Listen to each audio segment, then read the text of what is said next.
India's population exceeding 1.4 billion strains resources, infrastructure, and the environment. Overcrowding fuels unemployment, poverty, and urban congestion, while high birth rates challenge healthcare and education systems.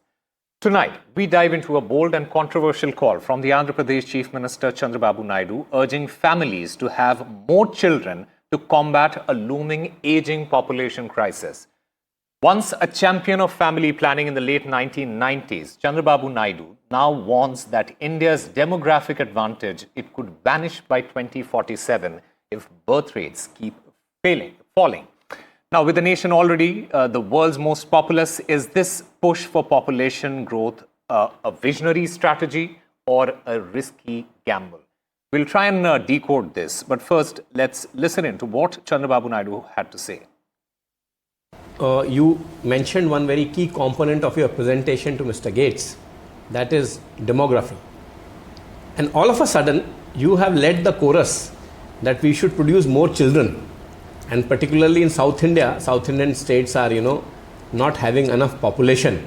And therefore, more children should be produced. Do you think the right time for that has come in our country? This is where I am saying, if you go through history, it is a very rare opportunity for me also. Around late 90s, I promoted family planning. Everybody told me it is impossible to control population. Then I took it as a challenge. At that time, impression is population control will depend on female literacy, poverty, and also these three linking. So first of all, you have to address poverty, then female literacy, then it will have. Then I said, it is a vicious circle. I cannot attempt one by one. Simultaneously, I will do everything. Then I used to educate everything. Within 10 years, my population is controlled. That is why you produce one child only? Yourself controlling population? All of us. Now... Only Nara location. Yeah. Now problem is, now my population globally have studied China. Once China was example for us, now China is bad example for us. And also Japan, Europe, every country is facing demographic disadvantage or aging problem. If we won't realize now, we will have that problem after 2047. South India already 1.5, 1.6 fertility rate. What it means? 2.1, you must have to standardization, replacement. If it reduces, your population is going down. Aging problem will increase. After some time, population will have a problem. That is where I started now. Now everybody is saying it is impossible to increase population, but we have to bring awareness. If we achieve that, that is the best for the country. I am telling you, if we produce more population management, then our Indians will go all over the world to service the people globally. They will dominate like anything. But aren't Indians already dominating? No, what I am saying, as on today, our people are dominating, highest per capita income. Now tomorrow, wealthiest persons beyond Jewish Indians will become globally. That is going to happen. But 20% of population will migrate physically or virtually. We'll try and decode what Chandrababu Naidu has said regarding the population debate. I'm currently joined by Sanjay Jha, political analyst. He's also pro-Congress. I also have Deepak Reddy Gunapati, the national spokesperson of the TDP. I am also joined by Poonam Mutreja, the executive director, Population Foundation of India. A very warm welcome to each and every one of you. Mr. Gunapati, I would like to start with you. As far as this entire policy reversal is concerned, Mr. Naidu, he was once backing a two-child norm, but now promotes larger families. How does the TDP justify reversing a successful policy? Very good evening to everybody. Chandrababu Naidu ji, our Chief Minister, is a visionary leader. We have come out with the 2047 Swarnandhra target, a target to make Telugu population one of the most affluent, not just in India, but around the world. And we have targeted a per capita income of 58 lakhs, 15,000 per person. So when we were doing the math and when we were coming out with all these plans, we have come to know that the population is at a great disadvantage when it comes to Andhra Pradesh. That's how this whole thing came up. So then Chandrababu Naidu ji has vocally announced that more the children, the more the facilities we are going to give to the family. And we're going to honor large families and give incentives and even help them financially. Similarly, the government is going to take a complete responsibility for education of every child. And the fourth one is we're going to come out with a law that anybody with below 2 children cannot even contest local body elections. So this is the kind of a push. Last month, the chief minister was in a public meeting, and then he randomly asked a few people, "How many children do you have?" So one of the person who said we have 4 children, just to encourage, 1 lakh has been deposited into their accounts. And again, the education commitment, the government would take the responsibility. So here, I would like to say that when we have done the study, by 2035, there is going to be a demographic crisis which is going to be triggered in Andhra Pradesh because of the low fertility rate, which is below replacement levels also. By 2050, the population over 60 years is going to double. And today, if you see industry-wise also, we are getting a lot of people from North India. If not, a lot of our industries are also not going to run because there is a shortage, a serious shortage. As I am the chairman of a CDAP, which generates employment in Andhra Pradesh, we see the problem on the field. So we are coming out with a perfect plan because our economy sustains it, and there is a crisis in the population level also. So that is exactly why I say our chief minister is a visionary leader, and we want to reverse this negative trend. You know what your opposition is going to say is, look, Chandrababu Naidu, he's part of the NDA, and so he cannot openly say this because there are going to be discussions over, and there is an ongoing debate over delimitation issue. I want to go across to Mr. Sanjay Jha. What are the opposition's main objections to Chandrababu Naidu's population growth push, especially given Andhra Pradesh's low TFR and the challenges like unemployment there? Well, I can tell you that this does not require any great research. It is an absurd argument. And the reasons for that are very straightforward, actually. And I don't think you should look at it only from the prism of Andhra Pradesh, but look at the all India economic crisis you're in. Your per capita income, we are the lowest amongst G20 countries. Even before India has overtaken Japan, the NDA government, obsessed with publicity and PR, has started claiming that our economy is bigger than Japan. I mean, who are they trying to mislead here? In per capita income at around $2,900, we don't even compare with Japan's $34,000 US. We are at the ranking of 125 to 130. The other part that you got to recognize is that this government across the country, not just Andhra, has destroyed India's demographic dividend story. I have been part of the investment banking world, and we used to market India abroad as having the young, skilled workforce that will service the world like the IT back office did.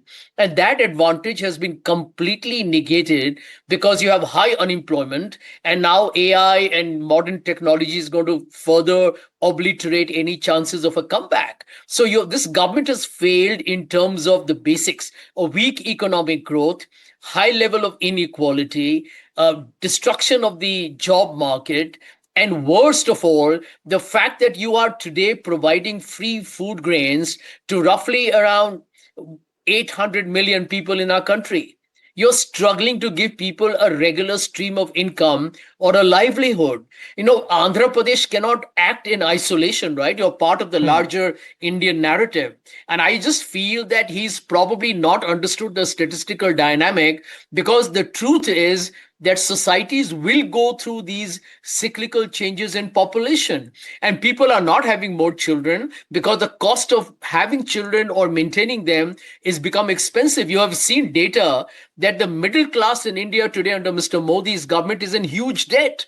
The middle class is beginning to come at the periphery of just about, keeping their head above their, water, a couple of sicknesses or some big wedding, and they will be down the poverty line themselves. So I think we have a major problem. We don't invest in education and health, and we have to fundamentally, at this point of time, look at increasing the livelihood or increasing the health, the sanitation, giving people good education, so that then they can exercise their choice on whether they want to have children or they don't. Population will age. Mr. Reddy, I'm sure, knows that. He's an intelligent man. Every society has an aging population as part of its normal demographic cycle. China is battling with that, and you got to live with it. You got to increase expenditure on superannuation, for example. And funny that you also mentioned Japan. Japan is tackling with that very same problem as well. I mean, the working class population advantage that India had has been frittered away. Today the young people in India are sitting with a WhatsApp, and the NDA is having some Gaurakshaks or something, and mostly people are twiddling their thumbs. I think it's been a disaster, and Mr. Modi may have won the elections, but the young of this country have a lot to feel unhappy about. We'll take a quick response from Mr. Gunapati before I go to Poonam Muthreja. Mr. Gunapati, please go ahead. Mr. Jha was talking mostly about the BJP-led government and the center, and not much about Andhra Pradesh. But as far as Andhra Pradesh is concerned, we are not just talking about this in isolation. We have a complete plan, a detailed study, because we have inherited a huge debt burden.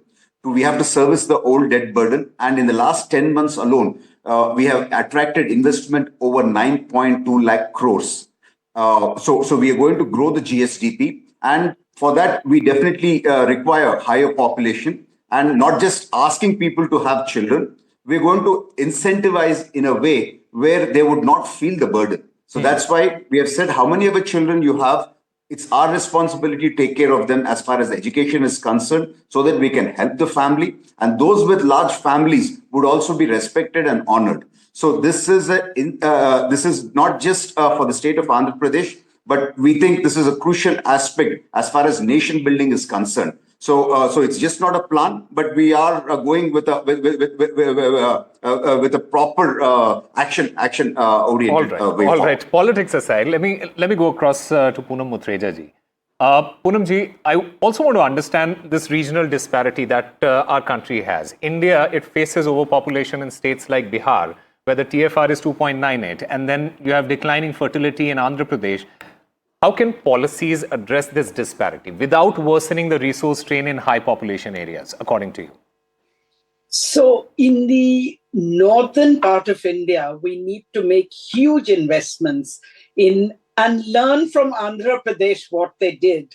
I am very respectful of what Andhra and many other southern states have done. And I think if we had spent more energy in scaling up how Andhra Pradesh and Tamil Nadu and Kerala did what they did, we would have been way ahead.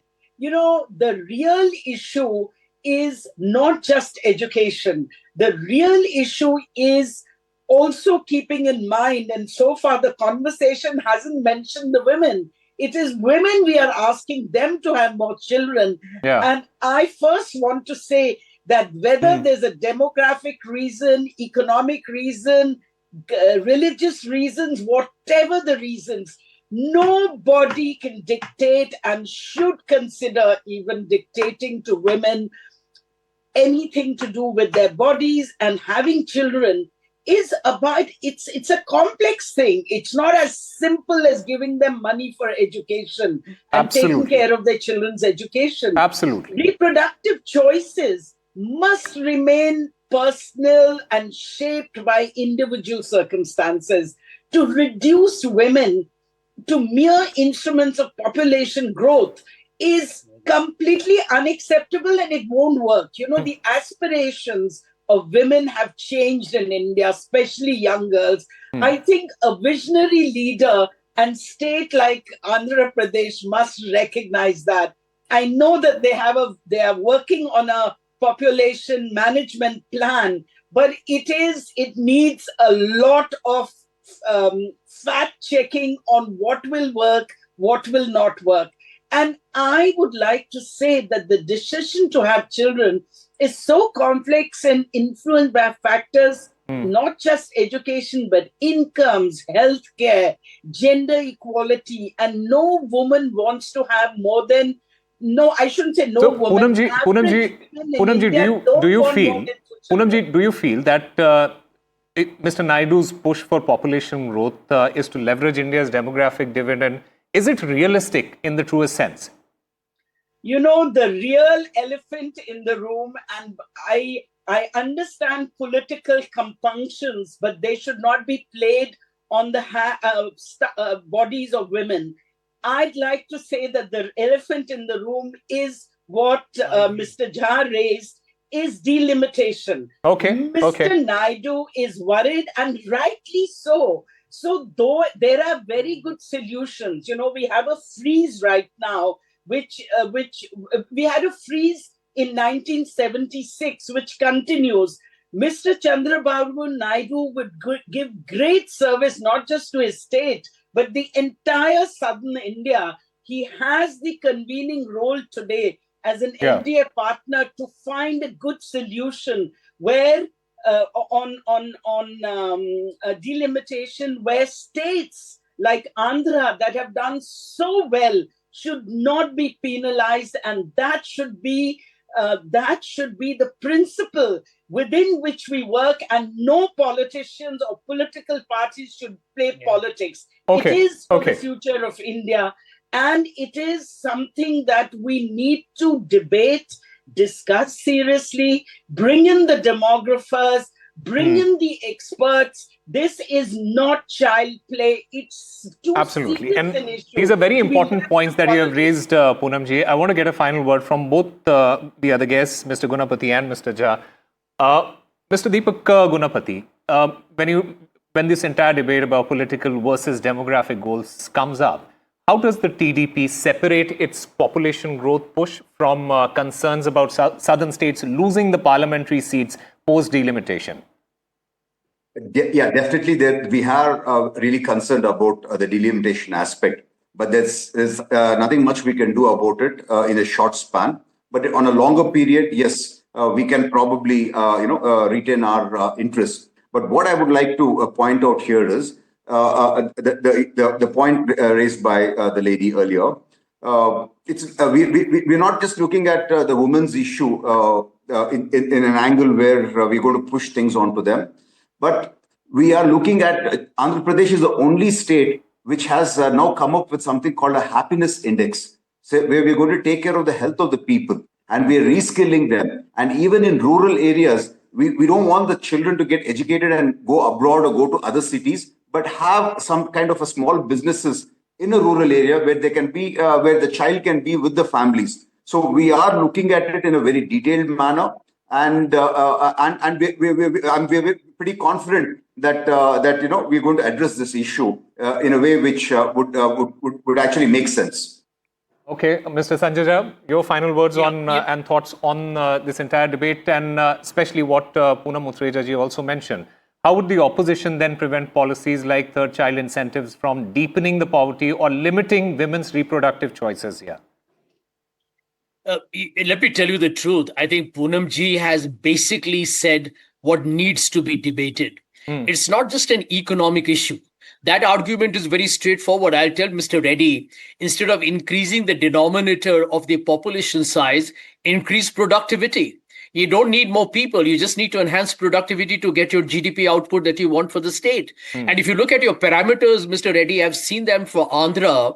They are not impressive enough for you to believe that the problem is the population. The problem is governance. You have issues like all governments have: corruption, red tape, greater effectiveness of policy. That there are fundamental challenges that Andhra has, although it is a prosperous state. I think what Poonam ji mentions is absolutely on the dot. There is a huge sociological narrative here, because end of day, if you're talking about emancipation of women, it has to be their independent choice. And let's face it, Mr. Reddy will agree with me. He comes across as an enlightened man.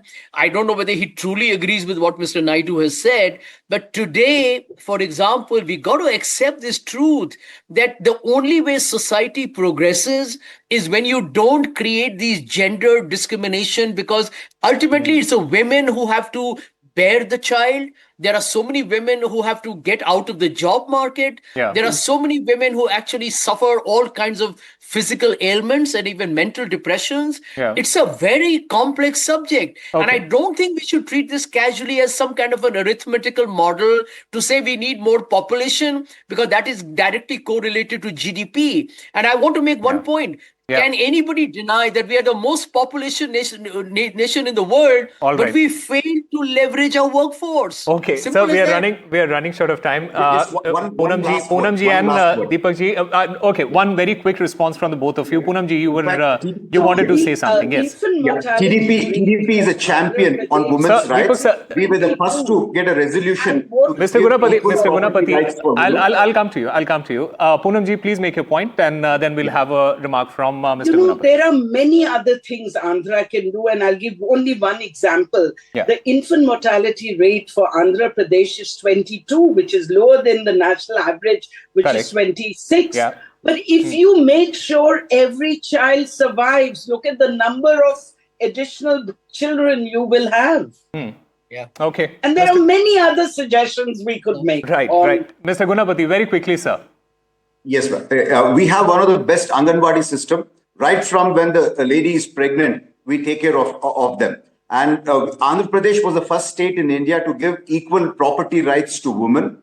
And today, even the schemes, whatever the free houses which are given, they would be registered on the name of the lady, not on the man. So most of the schemes, the beneficiary is the lady itself.